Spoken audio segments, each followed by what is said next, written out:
So, gentlemen, welcome back for the third and last session for today, training number 4 for OSHA 30 Hours General Industry. हम बात कर रहे हैं basically material handling की। तो उसका जो लास्ट टॉपिक है अभी एम्प्लॉयर्स रिस्पॉन्सिबिलिटीज, उसको डिस्कस कर लेते हैं। आई होप कि मेरी आवाज़ आप तक पहुंच रही है और मेरी स्क्रीन भी डिस्प्ले हो रही है। काइंडली मुझे कंफर्मेशन दे दें मिस्टर। यस सब क्लियर। चले ठीक है, थैंक यू। अच्छा, यहाँ पे मैं एक अनाउंसमेंट भी कर दूँ, साथ बाकी दोस्त भी ज्वाइन कर लेते हैं।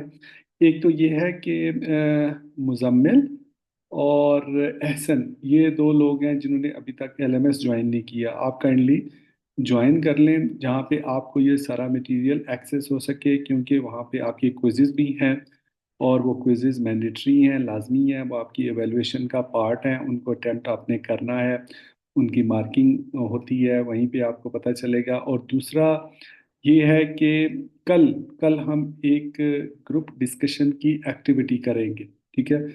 Just to sum up the knowledge कि I want to have an idea about you people कि आपने कितना नॉलेज गेन किया है। देखें, बीइंग ट्रेनर मेरी ये रिस्पॉन्सिबिलिटी है कि मैं ना सिर्फ आपको ये लर्निंग कराऊं, बल्कि ये चेक भी करूं कि आपने कितनी लर्निंग की है, ठीक है ना? तो इवेलुएट करना भी मेरी रिस्पॉन्सिबिलिटीज़ में शामिल है। तो उसके लिए मैं मल्टीपल टेक्निक्स यूज़ करता हूं, जैसे क्विजेज हैं, आपको मटेरियल की एक्सेस दी हुई है एलएमएस के ऊपर, ठीक है? जी हैदर, मैं आपकी बात सुनता हूँ। बिल्कुल, आप बोलिएगा, मैं ज़रा मुकम्मल कर लूँ तो फिर मैं इंशाल्लाह आपको मौका देता हूँ। तो वो डिस्कशन बेसिकली आपके नॉलेज को रिफ्लेक्ट करेगी। कल कल की एक एक्टिविटी है जिसमें जो अभी तक हमने 8 टॉपिक्स जो हैं वो डिस्कस कर लिए हैं। आज के ये जो लास्ट हमारा टॉपिक होगा इसको शामिल करके, ठीक है ना? तो इसको शामिल करके हम ये मशीन गार्डिंग का जो हमारा लास्ट टॉपिक होगा, ये 8 जो टॉपिक होंगे ये आपके डिस्कशन पॉइंट्स होंगे। आप लोगों ने इनकी प्रिपरेशन करनी है और किसी को भी कोई भी टॉपिक दिया जा सकता है, उसके लिए 3 to 5 मिनट्स का टाइम मिलेगा हर लर्नर को, ठीक है, जिसकी भी बारी आएगी। और वो उसको उस टॉपिक के ऊपर एक्सप्लेन करना होगा वर्बली, ठीक है ना? रिटर्न में नहीं, वर्बली। मतलब उसकी कंसेप्चुअल चीज़ें हमें अंडरस्टैंड करवानी होगी, ठीक है? कोई रट्टा नहीं मारना, कोई आपने स्पेसिफिक जो है ना वो मुझे पढ़ के नहीं चीज़ सुनानी, बल्कि आपने अपनी अंडरस्टैंडिंग मेरे साथ शेयर करनी है और बाकी लर्नर्स के साथ भी, ठीक है? मसलन मैंने आपको हैदर अली को टॉपिक दिया जी कि आप मुझे जो है मटेरियल हैंडलिंग के जो मेजर हैजर्ड्स हैं उनके ऊपर ब्रीफ करें। Then you have to explain us all the forum, ठीक है? इसी तरह मैं किसी और को कोई और टॉपिक दूंगा तो सबको मौका मिलेगा और सबको 3 से 5 मिनट का टाइम मिलेगा। तो उस हिसाब से आप अपनी प्रिपरेशन करें और कल इंशाल्लाह हम ये एक्टिविटी करेंगे। जी हैदर, अब आप बोल लें प्लीज़, अब बात करना चाह रहे हैं जो भी, ताकि sir sorry for interrupting. Sir मेरा ये क्वेश्चन था इसमें कि जैसे एलएमएस मैंने ज्वाइन किया था, तो उसमें मैंने ओशा के रिलेटेड एक और भी कोर्स देखा था, उसमें लेवल मेंशन थी। काइंडली आप ये लेवल का थोड़ा एक्सप्लेन कर सकते हैं? बेसिकली देखें, ओशा की जो ट्रेनिंग्स हैं और आयुष की ट्रेनिंग है, इनको जनरली लेवल 2 में कंसिडर किया जाता है, ठीक है ना? और इसके बाद फिर निबोश आईजीसी की जो ट्रेनिंग्स हैं उनको लेवल 3 में कंसिडर किया जाता है। ये लेवल्स यार मैटर नहीं करते इतना, ये जस्ट एक डिफ्रेंशिएट करने के लिए, मतलब एक कैटेगराइज करने के लिए, जैसे होता है ना, एक एक मतलब फाउंडेशन लेवल का एम्प्लॉय होता है, एक फिर मिड कैरियर होता है, एक एडवांस कैरियर होता है, ठीक है ना? तो यूं समझ लें कि ये जो ओशा है ये स्टार्टिंग जो फाउंडेशन होती है कैरियर की, ये ओशा और आयुष की जो ट्रेनिंग्स होती है ये उसमें कंसिडर होती हैं। और आपकी जो लेवल 3 है, निबोश आईजीसी की जो क्वालिफिकेशन है वो लेवल 3 में कंसिडर होती है। इसी तरह अगर उससे भी आप चले जाएं, आप जो मैनेजमेंट लेवल है, हायर स्ट्रेटेजिक लेवल है, वो निबोश लेवल 6 का जो डिप्लोमा होता है, या फिर एनवीक्यू का लेवल 6 है, या ओटीएचएम का लेवल 6 है, वो भी लेवल 6 है। उसके ऊपर लेवल 7 भी होता है, ठीक है ना? तो मतलब these are just to differentiate different career levels, ठीक है? अगर आप मतलब एक न्यू कमर है हेल्थ एंड सेफ्टी में, स्टार्टिंग कैरियर में है, तो फिर आपको जाहिर है ये जो लोअर लेवल के कोर्सेज हैं इनसे स्टार्ट करना चाहिए। जो जो आप एलिवेट हो जाते हैं, मसलन मैं कहता हूँ कि निबोश आईजीसी करने के लिए कम 1 से 2 साल का आपको प्रैक्टिकल एक्सपीरियंस होना चाहिए। अगर आप बिल्कुल स्टार्टिंग से हेल्थ एंड सेफ्टी स्टार्ट कर रहे हैं तो फिर आप फाउंडेशन लेवल के ये जो कोर्सेज हैं जैसे ओशा है, आयुष मैनेजिंग सेफली है, इनको पहले करें, ठीक है ना। उसके बाद फिर जब आप साल एक कम से कम एक वर्क साइट के ऊपर प्रैक्टिकल काम कर लेते हैं तो फिर आपको निबोश आईजीसी करना चाहिए। और कम से कम अगर 3 से 4 या 5 साल का आपको प्रैक्टिकल एक्सपीरियंस फील्ड में हो जाता है तो फिर आपको निबोश लेवल 6 का डिप्लोमा करना चाहिए, या इक्विवेलेंट टू लेवल 6 जो है ना, जो भी अवेलेबल क्वालिफिकेशन है वो आपको करनी चाहिए। जी अरसलान, काइंडली आप पूछिएगा please. Thank you sir, thank you for explaining. जी जी, थैंक यू। चलें, साथ साथ ये भी चीज़ें आपके कैरियर के लिए मतलब एडवाइजेबल होती हैं, तो बेहतर होता है कि बीइंग बड़ा होने की, एक ट्रेनर होने की हैसियत से मैं आपको गाइड भी करूं। आपको अगर कोई इससे रिलेटेड क्वेश्चन हो तो उनको भी एड्रेस करना। जी अरसलान, आपने हैंड रेस किया, प्लीज। सर ये निबोश लेवल 6 जो होता है इसका ड्यूरेशन क्या होता है, कितनी देर में ये कंप्लीट हो जाता है? ब्रदर ये बेसिकली लेवल 6 जो है ना, इसमें 3 यूनिट्स होते हैं, ID1, ID2 और ID3। और एक यूनिट जो है वो तकरीबन 3 माह का टाइम ले लेता है मिनिमम कंप्लीट होने में, ठीक है। इसका प्रोसीजर ये होता है कि आप किसी भी जो ऑथराइज्ड अप्रूव्ड ट्रेनिंग सेंटर होता है निबोश का, उनके थ्रू आप निबोश से रजिस्टर होते हैं। हर महीने उनके एग्जाम होते हैं और इनकी वेबसाइट के ऊपर इनका पूरा स्केड्यूल मौजूद होता है कि ID1 की कब रजिस्ट्रेशन हो रही है। उसके बाद फिर जब ID1 आप कंप्लीट कर लेते हैं तो फिर ID2 की रजिस्ट्रेशन शुरू हो जाती है। वो भी 3 माह का टाइम ले जाता है, यानी एग्जाम होने से रिजल्ट आने तक। तो ओवरऑल अगर देखें मिनिमम 9 मंथ्स आपको लाजमी लग जाते हैं इसकी कंप्लीशन में, अगर आप वन गो में करें तो, ठीक है ना। अगर आप मतलब ये काफ़ी टफ होता है। निबोश लेवल 6 की भी मैं ट्रेनिंग करवा रहा हूँ अभी मेरे पास, मतलब इसी में आपने देखा है, मतलब कोर्स मेरा चल रहा है निबोश लेवल 6 का। अभी 15 तारीख को ट्रेनिंग स्टार्ट हुई है। सऊदीज़ के, और एक सऊदीज़ से लड़का है एजाज, और एक और यूएई का मतलब पाकिस्तानी है, यूएई में जॉब कर रहा है। वो दोनों मेरे से ट्रेनिंग ले रहे हैं। और इसमें ये है ना कि मतलब जूं जूं आप यूनिट कंप्लीट करते जाते हैं, जब आप 3 यूनिट कंप्लीट कर लेते हैं तो फिर आपकी सर्टिफिकेशन होती है निबोश की तरफ से, और आपको वो लेवल 6 इसके का। सर ऑनलाइन पेपर्स होते हैं या असाइनमेंट्स होती हैं, क्या होता है इनका? इसका इसका असेसमेंट कैसी होती? असाइनमेंट्स, हाँ असेसमेंट्स बेसिकली इनके इस तरह होते हैं कि मतलब इनकी ट्रेनिंग तो आपने कहीं से भी आप ट्रेनिंग कर सकते हैं। ट्रेनिंग ना भी करें, खुद सेल्फ स्टडी करके भी आप एग्जाम दे सकते हैं, बट रजिस्टर होना नहीं बोर्ड के साथ ज़रूरी होता है। लेकिन ये है कि ये इतना टफ होता है कि इसके लिए ट्रेनिंग मस्ट होती है, ठीक है। और इनका एग्ज़ाम इस तरह होता है कि असाइनमेंट बेस्ड होता है, ठीक है। आपको घर में ही इनका एग्ज़ाम आता है, ठीक है। इनका LMS होता है, उसके अंदर आपका एग्ज़ाम आता है। और जैसे ID1 है उसके लिए तकरीबन 20 दिन का टाइम मिलता है आपको वो असाइनमेंट कंप्लीट करने के लिए, ठीक है ना। तमाम रिसोर्सेज अवेलेबल होते हैं आपको, उनसे आप कंसल्ट कर सकते हैं। लेकिन पॉलिसीज़ उनकी इतनी टफ होती हैं, वो एग्ज़ाम इतना ट्रिकी और इतना टफ होता है कि आप सारे बुक्स होने के बावजूद उसको लिख नहीं पाते सही तरीके से, गलतियां कर जाते हैं उसमें, ठीक है ना। और फिर लोग जो है ना वो जब कॉपी पेस्ट करते हैं, उसके हवाले से उनकी बड़ी सख्त पॉलिसी है निबोश की, ठीक है ना। अगर कहीं से आपने मटेरियल कॉपी पेस्ट किया है तो वो आपको बैन कर देते हैं, 3 3 साल तक लोग, ठीक है ना। तो इसमें बहुत एहतियात की जरूरत होती है निबोश की क्वालिफिकेशन में, ठीक है ना। तो काइंडली ये माइक सक्सेस अब्बास। रेशो क्या है लेवल 6 में? सक्सेस रेशो क्या चल रही है? यार मेरी नॉलेज के मुताबिक तो 40% मैक्सिमम होती है, लेवल 3 में भी और लेवल 6 में भी। लेवल 6 में बल्कि 30 to 35% ही होती है, मतलब 70% ऑलमोस्ट उसमें रीसेट में जाते हैं, रेफर हो जाते हैं। उनको दोबारा बहुत कम ओके। लोग होते हैं जो मतलब फर्स्ट अटेम्प्ट में इसको क्लियर करते हैं। लेकिन ये है कि अगर आपने प्रिपरेशन अच्छी की है और अगर आप मोटिवेटेड हैं और डेडिकेटेड हैं तो कोई मसला भी नहीं है। मैंने करवाए हैं लोगों को, बेशुमार लोगों को करवाए हैं मैंने।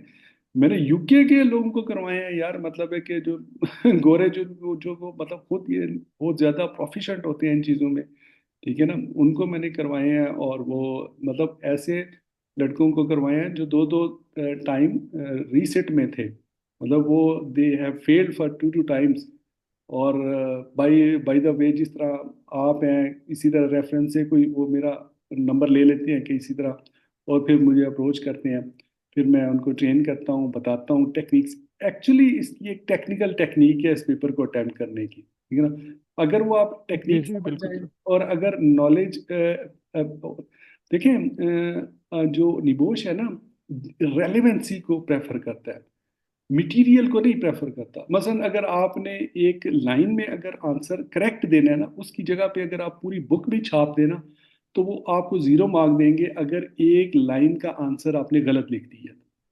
मतलब रेलेवेंट आंसर अगर आपने नहीं दिया, सिनेरियो बेस्ड भी होता है, उसमें रिसर्च रिपोर्ट भी होती है, प्रोजेक्ट भी होता है, उसमें बड़ी हाई स्ट्रेटेजिक लेवल की रिस्क प्रोफाइलिंग होती है, ठीक है ना। मतलब पार्ट उसका जो पेपर ए है, उसके ही 10,000 से ज्यादा वर्ड्स लिखने पड़ते हैं उसके, मतलब ऑलमोस्ट 12,000 वर्ड्स का वो पेपर, मतलब पूरा वो थीसिस होता है जो आपने लिखना होता है। और एक एक चीज रिलेट करनी होती है आपने क्वेश्चन के साथ, टास्क के साथ। अगर आप उसको मैं जब पढ़ाता हूँ, बताता हूँ, तो इसकी एक स्पेसिफिक टेक्निक है जिसको PEE कहते हैं हम। Point, evidence and explanation.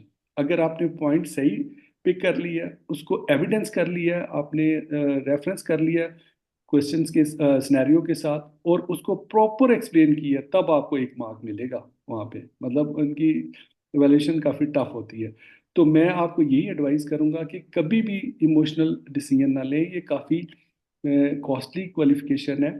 तो ट्रेनिंग के बगैर कभी भी इसमें ना जाएं। अगर आप ट्रेनिंग के बगैर इसमें जाएंगे, तो या गाइडेंस के बगैर आप जाएंगे, तो आपकी जो है ना वेस्ट हो जाएगी मनी काफ़ी सारी, क्योंकि इसकी काफ़ी कॉस्ट है। तो अगर आप रजिस्टर कर लेते हैं और आप ये, आपको लगता है कि यार मैं बड़ी इजीली इसको कर जाऊंगा, लेकिन ये है कि जब आप उसमें चले जाते हैं और अगर आप खाना रास्ता रेफर हो जाते हैं, तो फिर वो आपकी सारी पैसे वेस्ट चले जाएंगे। आपको फिर रीसेट रजिस्टर करना पड़ता है दोबारा। थोड़ी कम कास्ट होती है रीसेट में, लेकिन ये है कि वो फिर ज़ाहिर है कॉस्ट तो आपकी लगती है ना, पहली तो आपकी ज़ाया हो गई ना। तो इसलिए जब भी आप इस का डिसीजन लें, तो बड़ा सोच समझ के लें, और गाइडेंस के साथ और ट्रेनिंग के साथ जाएं। तो इंशाल्लाह ताला कोई मसला नहीं है। मैंने ओमान के लड़कों का करवाए हैं जो कि 3-3 दफ़ा फेल हो चुके थे, ठीक है ना।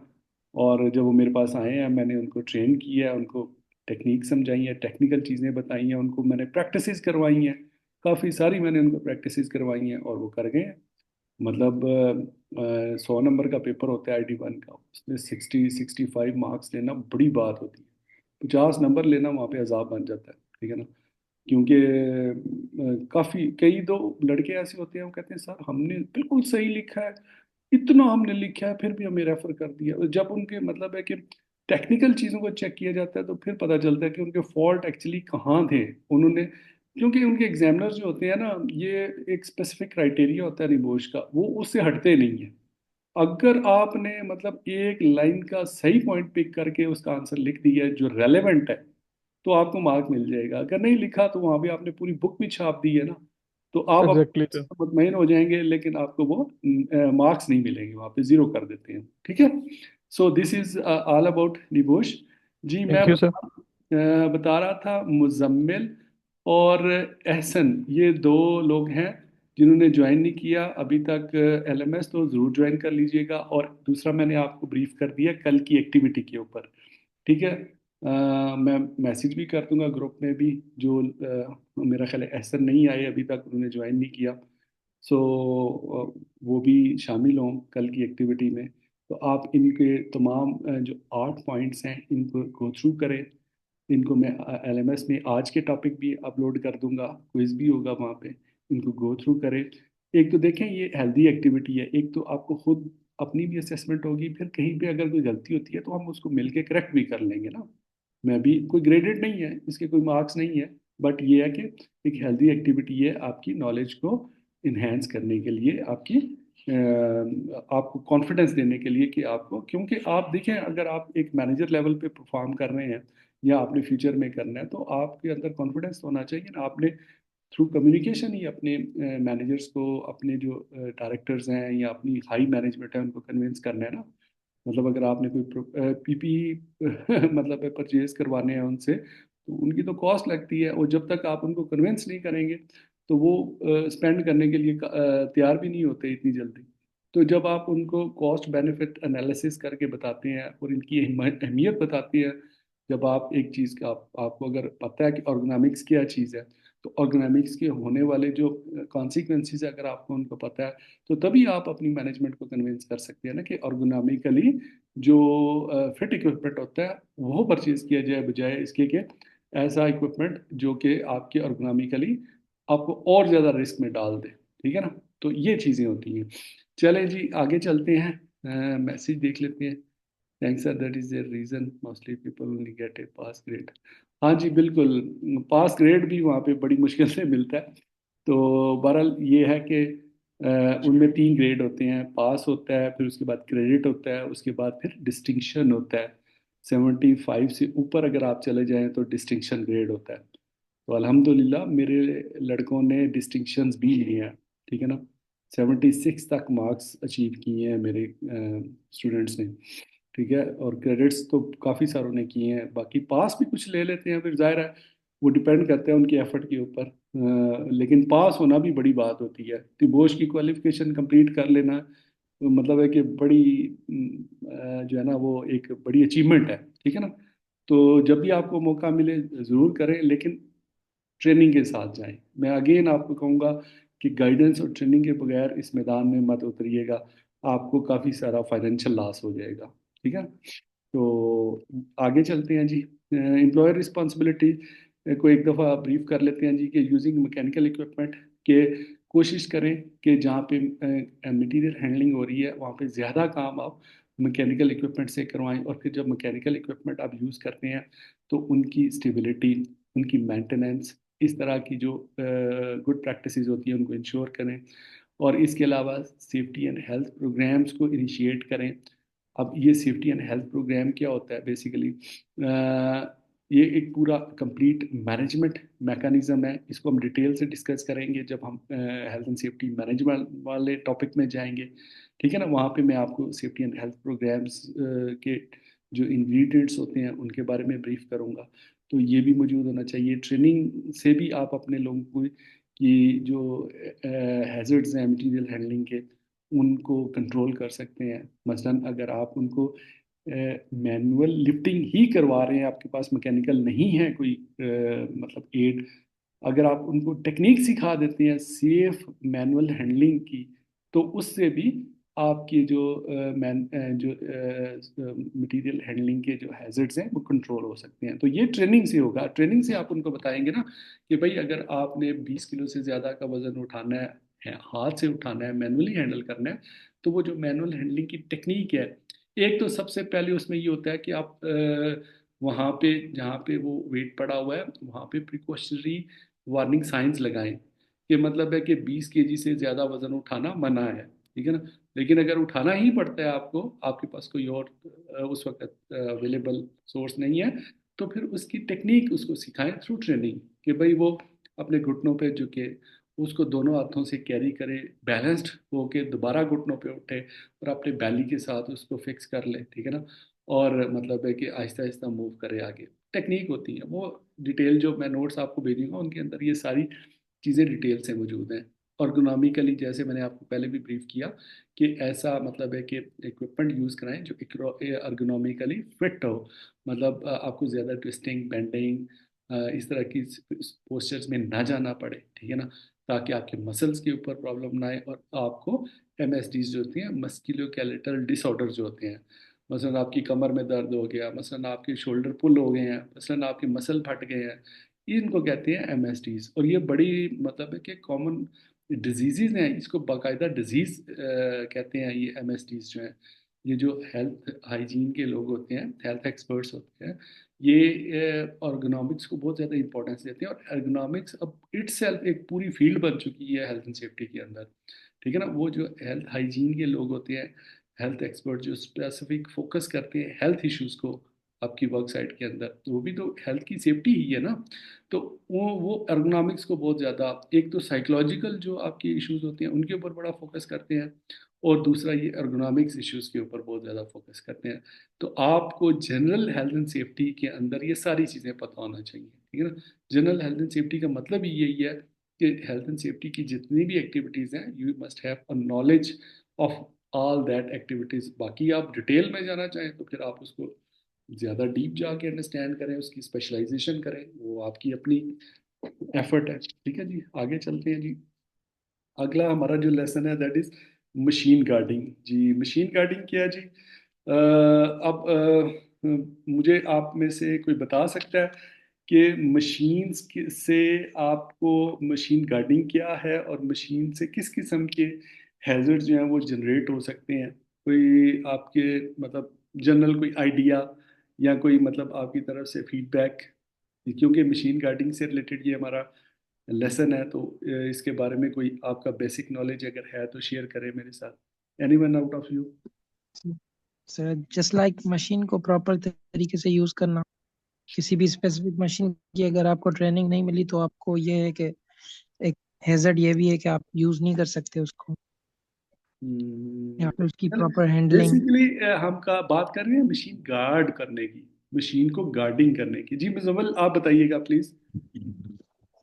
जी सर, मशीन गार्डिंग होती है कि कुछ मशीन्स ऐसी होती हैं कि जो डायरेक्टली हैजर्डियस होती हैं, मतलब उनसे काम करना ज़रूरी भी है, लेकिन वो थोड़ा सा खतरनाक काम होता है। मसलन एक एंगल ग्राइंडर होता है, उसके अंदर एक डिस्क होती है जो फिरती है, तो वो कटिंग के लिए यूज होती है।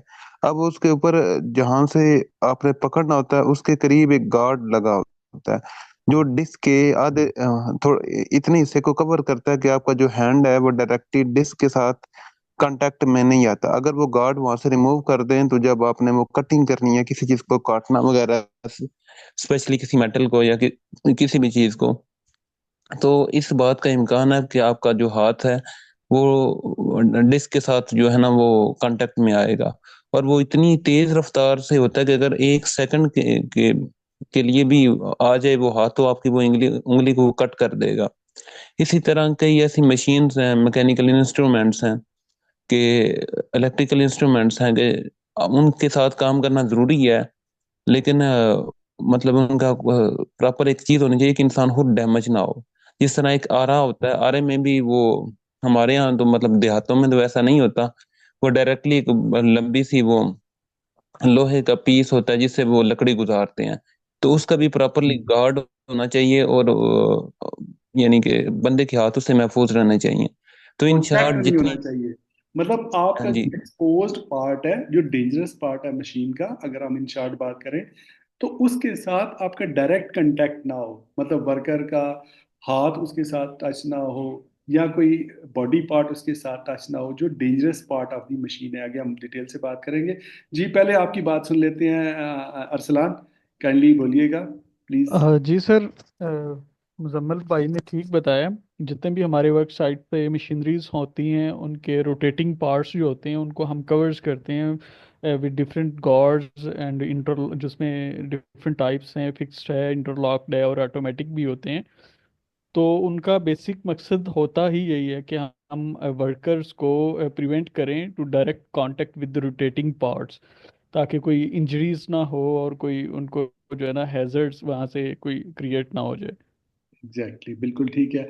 तो हम इसको प्रॉपर जो है, ओशा इसको कैसे डिफाइन करती है? ओशा कहती है कि मशीन गार्ड कोई ऐसी डिवाइस होती है which is use to protect और शील्ड मशीन ऑपरेटर्स, जो कि मशीन को ऑपरेट कर रहे होते हैं, जाहिर है वो आपके वर्कर्स होते हैं, एंड अदर्स जो कि सराउंडिंग में होते हैं, in the surrounding area of a machine, from possible mechanical hazards, जो उस मशीन के जो पॉसिबल मैकेनिकल हैजर्ड्स होते हैं, सच एज क्रश्ड लिम्स, मतलब आपका कोई बॉडी पार्ट अगर कांटेक्ट में आ गया, क्रश हो सकता है। कोई उस जो आप मशीन यूज कर रहे हैं उसके अंदर जो कटिंग हो रही है उसका कोई फ्लाइंग पार्टिकल उड़ के आपको लग सकता है। कोई उसके अंदर अगर स्पार्किंग हो रही है जब मशीन आप ऑपरेट कर रहे हैं, तो उसके जो स्पार्क्स हैं वो उससे आप मतलब इन कांटेक्ट हो सकते हैं। या कि इवन मशीन के अंदर जो एक्सेसिव नॉइज होता है, ये भी आपको डैमेज करता है, आपकी हियरिंग लॉस को डैमेज करता है। तो इन सारी चीज़ों से बचाने के लिए हम जो ये डिवाइसेस यूज़ करते हैं उनको हम मशीन गार्ड कहते हैं। ठीक है ना? अब डिफरेंट किस्म की सिचुएशंस होती हैं जिसमें ये वर्कर्स जो है वो एक्सपोज होते हैं इन मशीन हैजर्ड्स के साथ। मिसाल के तौर पे क्लॉथिंग में get caught in A nib point, मतलब निप पॉइंट क्या होता है कि जो ऑपरेटिव पार्ट होता है एक मशीन का, आगे हम डिस्कस भी करते हैं। अगर उनमें कपड़े फंस गए, आपने अक्सर इसकी आम मिसाल देखें तो अमूमन मोटरसाइकिल के ऊपर खवातीन जब बैठती हैं पीछे बैक वाली सीट के ऊपर, अक्सर ये हादसा रिपोर्ट होते हैं कि उनका दुपट्टा जो है वो चेन में फंस गया। वो जो चेन होती है ना, चेन जिसपे वो मोटरसाइकिल चल रही होती है, that is a nib point. इसी तरह मशीन्स के अंदर भी निप पॉइंट्स होते हैं जहाँ पे क्लॉथिंग जो है वो कॉट इन हो सकती है और वो उनको पुल कर सकती है। या मतलब अगर ग्राइंडिंग व्हील जैसे बताया मुजम्मिल ने, अगर वो अनगार्डेड है तो वहाँ पे आपकी अगर एक्सपोज बॉडी का पार्ट है तो वो इन कांटेक्ट हो गया है तो वो मतलब जख्मी हो सकता है। या मतलब है कि आप किसी मशीन से टकरा गए हैं, कोई जिस तरह मैंने बताया कोई फ्लाइंग पार्टिकल उड़ के होता है ना, मशीन जब चल रही होती हैं, जैसे आप लकड़ी काट रहे हैं मिसाल के तौर पे, तो लकड़ी का बाजू का लकड़ी अंदर से कच्ची होती है, उसके कोई पीस जो है ना वो कट के बड़े प्रेशर के साथ अगर आपको लगते हैं, खुदा ना खास्ता सराउंडिंग में फैलते हैं, अगर कोई इर्द गिर्द वर्कर खड़ा है आपका, तो वो उसको बड़ा सीवियर इंजर्ड कर सकते हैं, ठीक है ना। तो इस तरह की जो सिचुएशंस होती हैं वो मशीन गार्डिंग गार्डिंग से क्रिएट होती हैं। तो अब हमने अगर इसको हमने प्रॉपरली डिफाइन कर लिया, और जैसे शील्ड्स हैं, फेंसेस हैं, कवर्स हैं, केसिंग्स हैं, ट्राउब्स हैं, स्पिलवेज हैं एंड रेलिंग्स हैं, ये सारी मुख्तलिफ किस्म की टाइप्स हैं मशीन गार्ड्स की जो कि यूज़ होती हैं। ये वो डिवाइसेस हैं जिनके थ्रू आप मशीन के हैजर्ड्स को कंट्रोल करते हैं, है ना। अब अगर हम बात कर लें, there are three basic areas of the moving part, जिसको हम कहते हैं ना, जब मशीन्स के अंदर कौन से ऐसे पार्ट्स होते हैं जो जहाँ पे हमें इंजरी होने का खदशा होता है। पॉइंट ऑफ ऑपरेशन, जहाँ पे बेसिकली एक्चुअल ऑपरेशन परफॉर्म हो रहा था, मसलन अगर आप लकड़ी काट रहे हैं तो वो लकड़ी और ब्लेड जहाँ पे आपस में इन कांटेक्ट होते हैं, that is point of operation, ठीक है ना। इसी तरह अगर आप ग्राइंडिंग व्हील से ग्राइंड कर रहे हैं, उस व्हील को जब उस सरफेस के ऊपर आप रगड़ते हैं तो उसको पॉइंट ऑफ ऑपरेशन कहते हैं, ठीक है ना।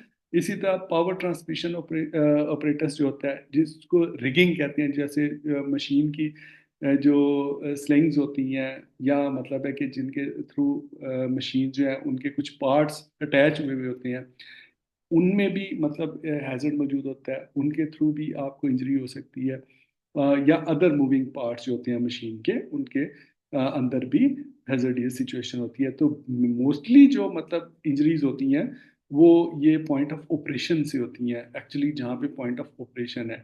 और दूसरे नंबर पे जो रेशो है इंजरीज की, वो पावर ट्रांसमिशन ऑपरेटर्स जो होता है उसके थ्रू मतलब है कि इंजरीज काज होती हैं, ठीक है ना।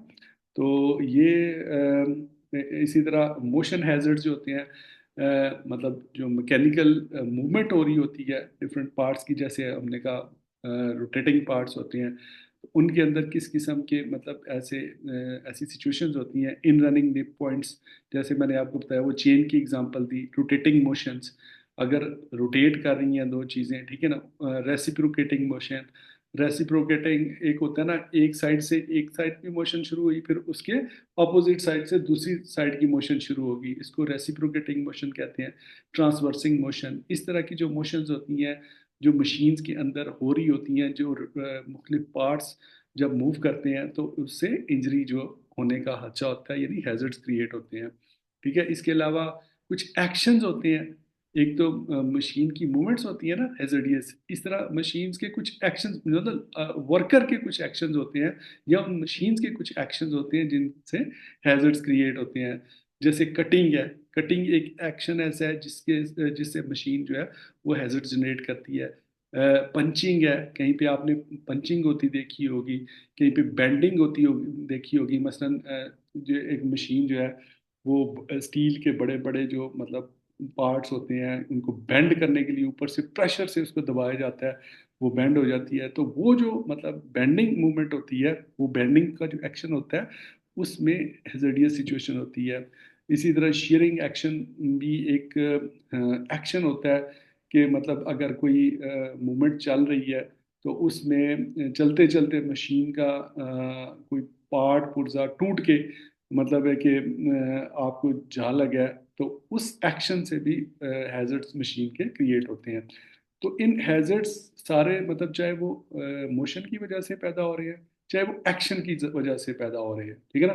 पहले तो आपको अंडरस्टैंड होना चाहिए कि गार्डिंग क्या चीज़ है, फिर उस मशीनरी से होने वाले हैजर्ड्स किस किस्म के हैं, वो मशीन की मूवमेंट से होते हैं, और वो मशीन के कौन से पार्ट्स हैं जिनके ऊपर ज़्यादा हैजर्डियस सिचुएशन होती है, जैसे पॉइंट ऑफ ऑपरेशन है, ठीक है। उसके बाद फिर आपको ये डिफरेंट एक्शंस मैंने आपको बता दिए।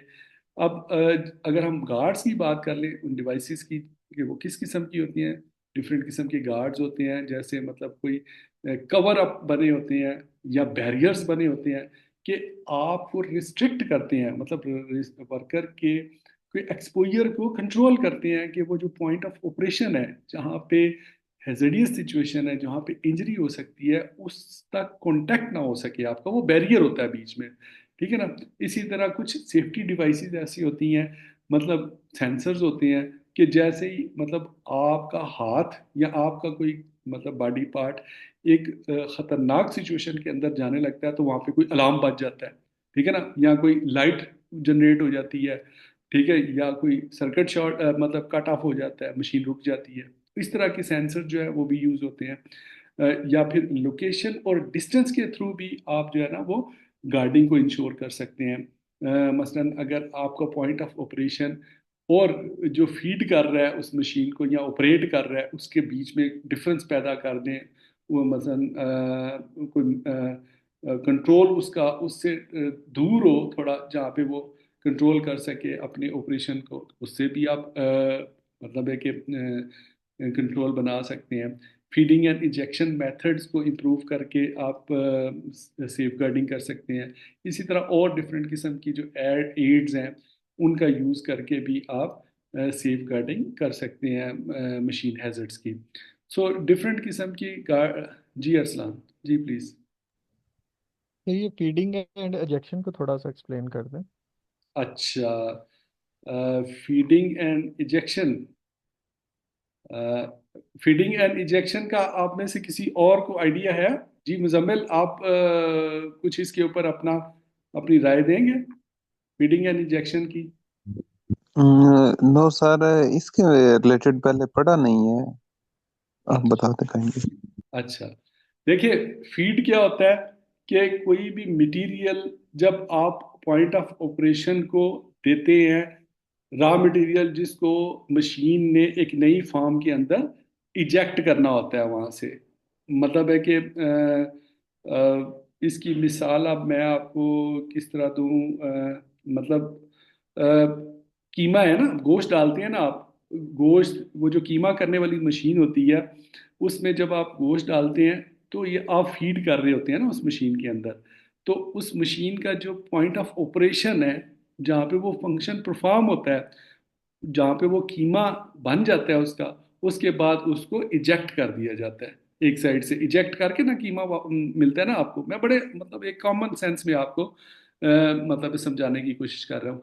तो ये जो फीडिंग और इजेक्शंस के मेथड्स हैं ना, इनको अगर आप इम्प्रूव कर ले, मसलन अगर आपने गोश्त डालना है उस मशीन के अंदर, जो कीमा करने वाली मशीन है, अगर आपका हाथ, आपका कॉन्टैक्ट पार्ट कोई भी बॉडी का, अगर आपका उस पॉइंट ऑफ ऑपरेशन के और जहाँ पे आपने उसको फीड करना है उसमें डिस्टेंस कम है, यानी आप उस पॉइंट ऑफ ऑपरेशन तक एक्सपोज हो जाते हैं, तो देर आर चांसेस कि आप उससे इंजरी हो सकती है आपको, मतलब आपकी उंगली कट जाए, उसकी भी उसका भी कीमा बन जाए अगर आपको हाथ उधर तक लेके जाना पड़ता है।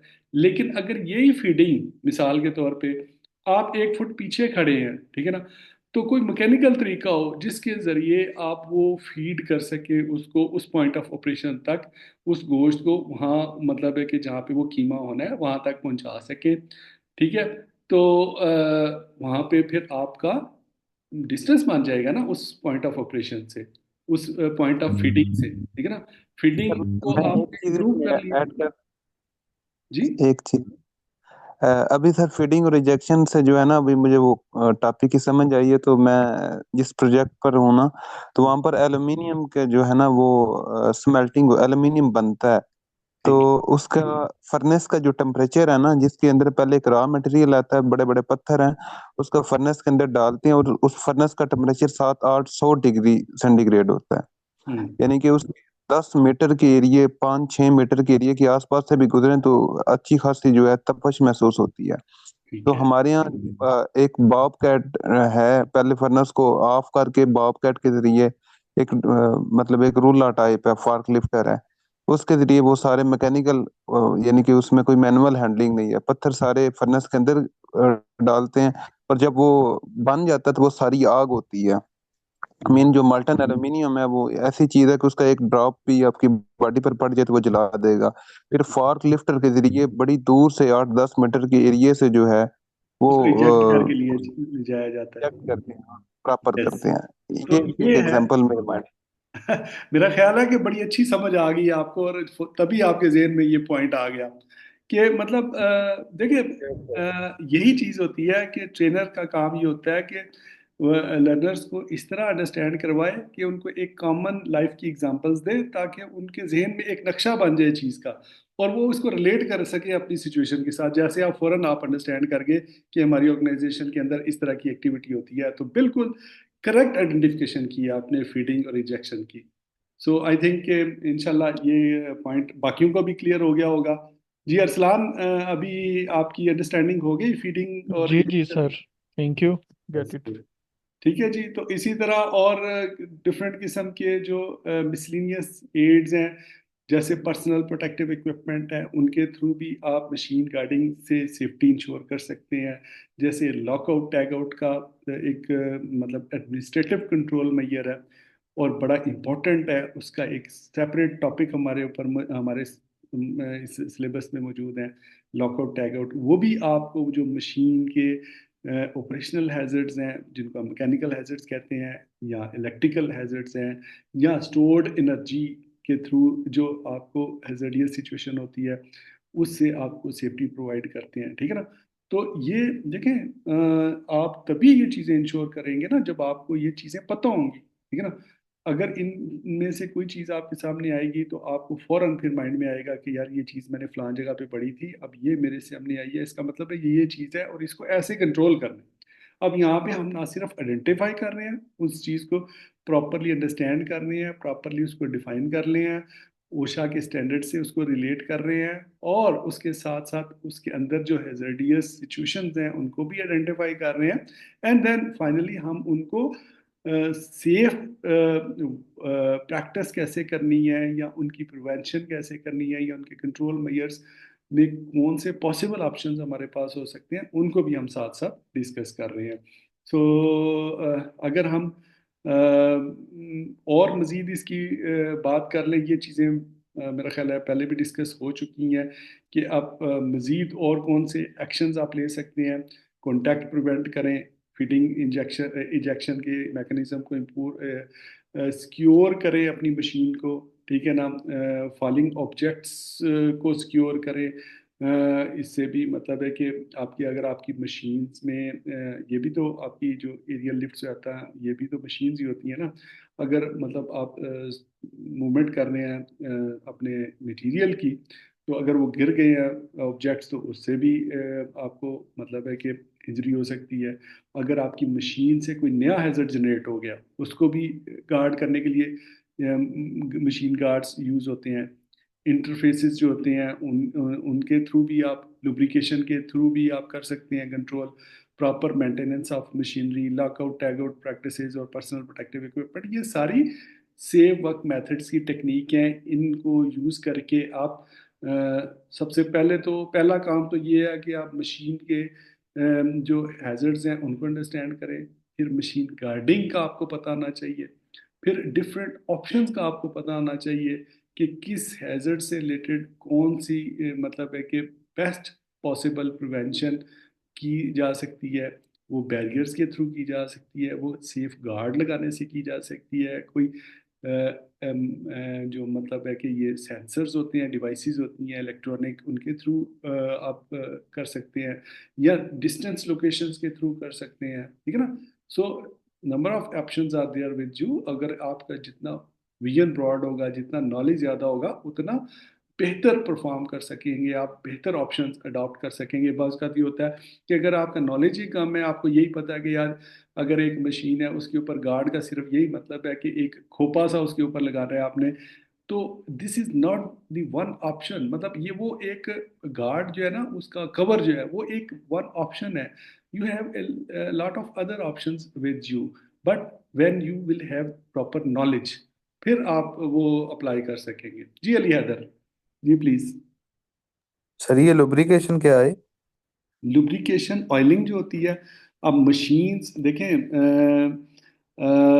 अगर आप उसको प्रॉपर लुब्रिकेट नहीं करते, फ्रिक्शन से अगर दो मूविंग पार्ट्स आपस में टकरा रहे हैं, उनकी फ्रिक्शन से अगर उनका कोई पार्ट टूट के, जिसको हम फ्लाइंग ऑब्जेक्ट्स कहते हैं, ठीक है ना, तो वो आपको लग गया खुदा ना खास्ता, तो उससे कितनी सीवियर इंजरी हो सकती है। तो लेकिन अगर वही आप लुब्रिकेट कर लें उसको, मतलब जैसे आप आम, अगर मैं इसको आपको समझाऊं, ये अक्सर ये जो लॉक्स होते हैं दरवाजों के, उनके अंदर बड़ी चूं चूं की आवाज़ें आ रही होती हैं, वो सख्त हो जाते हैं, बंद नहीं होते, मतलब उनमें पानी पड़ गया या इस टाइप की चीज़ होती है। लेकिन जब आप उसको ऑयल देते हैं तो उनके जो पार्ट्स होते हैं वो एफिशिएंटली काम करना शुरू कर देते हैं। इसी तरह मशीन के ऐसे पार्ट्स जिनके अंदर फ्रिक्शन होती है, जिनमें आपस में टकराना होता है, जिनको हम पॉइंट ऑफ ऑपरेशन कहते हैं, वहाँ पे अगर आपने ऑयलिंग की है, लुब्रिकेशन की है, आप मोटरसाइकिल की मिसाल ले लें, गाड़ी की मिसाल ले लें, देखें ऑयल का इंजन क्यों चेंज किया जाता है? ये लुब्रिकेशन ही है ना। ऑयल का वो जो इंजन का ऑयल इसलिए चेंज किया जाता है कि वो ऑयल जो पुराना हो जाता है उससे इंजन सीज हो सकता है, आपका इंजन खराब हो सकता है, इंजन का मैकेनिकल ऑपरेशन खराब हो सकता है, इंजन काम करना छोड़ देगा। तो इसीलिए एक मखसूस टाइम के बाद, एक मखसूस रनिंग के बाद उस ऑयल को चेंज किया जाता है, नया ऑयल डाला जाता है, वो नई लुब्रिकेशन उसको की जाती है, ताकि मशीन की वर्किंग एफिशिएंसी जो है वो इम्प्रूव्ड रहे। क्लियर हो गया जी? लुब्रिकेशन का प्रोसेस आपको समझ आ गई Haider Ali? Yes sir, clear. चलें, सर क्लियर। अच्छा चलें, गुड हो गया। आगे देखते हैं कि जी एम्प्लॉयर रिस्पॉन्सिबिलिटीज इसमें क्या है मशीन गार्डिंग में। ये एक तो ये है कि provide appropriate machine guards and devices, ये एम्प्लॉयर की मेन रिस्पॉन्सिबिलिटी है। अप्रोप्रिएट, अप्रोप्रिएट मैंने जैसे आपको बताया, अप्रोप्रिएट का मतलब ये है कि जो जिस सिचुएशन के लिए फिट है वो वाला, वो वाली डिवाइस यूज़ करें। अगर कहीं पे आपको मतलब है कि डिस्टेंस और लोकेशन को यूज़ करके अगर आप गार्ड कर सकते हैं तो आप उसका यूज़ करें। कहीं पे आप मतलब है कि अगर प्रॉपर जो बैरियर गार्ड्स होते हैं, इंटरलॉक्स होते हैं, या मतलब फिक्स्ड गार्ड होते हैं, या रोटेटिंग गार्ड्स होते हैं, मतलब according to the situation appropriate guarding का यूज़ करें। ये एम्प्लॉयर की रिस्पॉन्सिबिलिटी है। Provide maintenance and routine inspection for all guards and devices.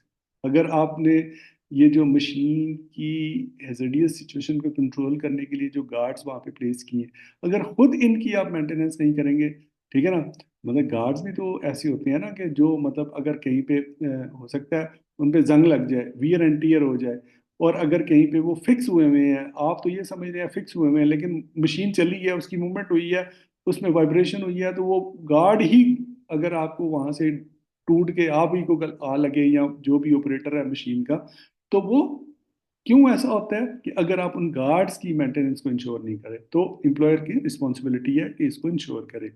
Make sure employees are properly train before they use a machine. जैसे शुरू में हैदर अली ने कहा था, ये हैदर अली ने पॉइंट उस वक्त शुरू में रेज किया था, दैट्स वंडरफुल, कि मशीन की ऑपरेशन की जो ट्रेनिंग है that should be properly appropriately provided to the operator. This is the responsibility of the employer. Make sure employees are trained in hazard recognition, train employees in lockout tagout procedure, ठीक है ना। अब lockout tagout में हम detail से इंशाल्लाह इसकी ऊपर बात करेंगे, बट ये कि हैजर्ड रिकग्निशन की जनरल ट्रेनिंग आपके वर्कर्स को होनी चाहिए। मतलब अगर कोई मशीन मिसबिहेव कर रही है, ठीक है ना, मसलन उसकी रैटलिंग हो रही है उसके मूविंग पार्ट्स के अंदर, या आवाज़ पैदा हो गई है, या उसमें कोई फ्रिक्शन पैदा हो रही है, कोई इग्निशन पैदा हो रही है, तो फौरन उसको अलर्ट हो रहना चाहिए कि यहाँ पे कोई इससे आगे अगर ये ऑपरेशन चलता रहता है, हो सकता है मशीन का कोई पार्ट ही टूट जाए, ठीक है ना। तो वहाँ पे हैजर्ड को आइडेंटिफाई करने की एक कॉमन नॉलेज आपके वर्कर्स को प्रोवाइड करना। बेसिकली तो देखें, हेल्थ एंड सेफ्टी के जो ऑफिसर्स होते हैं या रिस्पॉन्सिबल्स होते हैं, यही अपने वर्कर्स को ट्रेनिंग दे रहे होते हैं ना, बता रहे होते हैं कि पॉइंट ऑफ ऑपरेशंस पे जब आपने जाना है तो आपने मतलब मशीन गार्ड को अगर लगा हुआ है, अगर वो आपको रुकावट भी लग रही है तो आपने उसको बाज़ का ये भी होता है, मैंने अक्सर ये इस तरह की प्रॉब्लम्स होते हैं कि मतलब वर्कर ने देखा कि कोई सुपरवाइजर नहीं है, मशीन गार्ड को हटा दिया। क्या है जी, वो मुझे जी नजर नहीं आता कि ब्लेड काटता कैसे है। ओ भाई, ब्लेड काटता कैसे है, वो गार्ड को हटाना नहीं चाहिए ऊपर से, वो बैड प्रैक्टिस में आता है, उससे इंसिडेंट हो सकता है। और इस तरह अप्रोप्रिएट पीपी प्रोवाइड करना भी एम्प्लॉयर की रिस्पॉन्सिबिलिटी है as far as machine guarding is concerned. So, gentlemen, it is up from my side. Today we have completed all three, alhamdulillah, topics very effectively. तो अगर आपका कोई सवाल है, वैसे साथ साथ तो माशाल्लाह हमने चीज़ें क्लैरिफाई कर ली हैं, और उम्मीद है आपके कॉन्सेप्ट भी क्लियर हो गए होंगे। और अगेन मैं रिपीट कर देता हूँ कि कल इंशाल्लाह एक डिस्कशन एक्टिविटी होगी, उसके लिए थोड़ा आपने प्रिपेयर करें, और मुजम्मिल और एहसन जो हैं ये दोनों एलएमएस को ज्वाइन कर लें। अगर उसकी अंडरस्टैंडिंग नहीं बन रही तो मुझसे पूछ लीजिएगा, या मतलब है कि आप मुझसे मैंने उसमें व्हाट्सएप में वो किया हुआ है। मैं एक्चुअली ये चाह रहा हूँ कि आप उसमें मटेरियल को स्टडी करना शुरू करें और क्विज़ेस में इन्वॉल्व हों, ताकि आप फिर आगे मतलब है कि मूव करें ना, बाकियों के साथ मिल जाएं, ठीक है ना। तो any question from your side gentleman, कोई और मजीद कोई कमेंट या कोई क्वेश्चन या कोई और बात आप करना चाहें तो ठीक है, वरना All good, all good. All clear. Okay, that's great. So thank you very much for all of you for very valuable contribution. माशाल्लाह आप लोगों के साथ बड़ा मज़ा आ रहा है ट्रेनिंग का, क्योंकि मैं ऐसे ही ग्रुप्स ढूंढ रहा होता हूँ। कई ग्रुप ऐसे माठे होते हैं, मैं बोल बोल के थक जाता हूँ, ठीक है ना। मैं उनसे पूछता रहता हूँ, यार पूछो पूछो पूछो, कोई सवाल है बोलो, बात करो। देखो, गलती किससे नहीं होती, गलतियाँ हर एक से होती है, इंसान गलती करके ही सीखते हैं। आप पूछें, मतलब कोई गलत भी चीज़ ध्यान में आती है, मतलब आपको नहीं पता, तब भी आप पूछें, शर्माए मत। तो उससे क्या होगा कि चीज़ें क्लैरिफाई होंगी। So thank you very much, all the best and शबा खैर। इंशाल्लाह कल मिलेंगे अपने इसी टाइम पे 9 बजे। Thank you very much, all good. Okay. Thank you sir, Allah Hafiz.